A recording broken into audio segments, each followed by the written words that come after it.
Alright, so in this exercise, what we're actually going to look at is how to add up a series of values.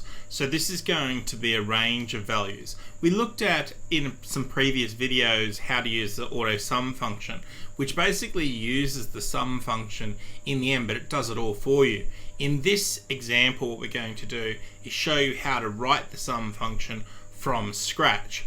So if we go across our spreadsheet, you can see we've got this range of data from B3 through to B11. What we want to do is add all of those up. So to do that, all we simply do is type equals sum, round brackets, and then we go B3 colon B11. So what we're saying is, in this example here, is we want to add up each of the values between B3 and B11. We hit enter, and it will then give us the total, which happens to be 190. Now, if we were to change one of the values, so let's say we change this value from 15 to 20, you can now see in the example that the total also has increased by 5 because we went from 15 to 20. And that's again one of the advantages of using functions and using cell ranges, is that when you do make changes, it will be reflected in the totals.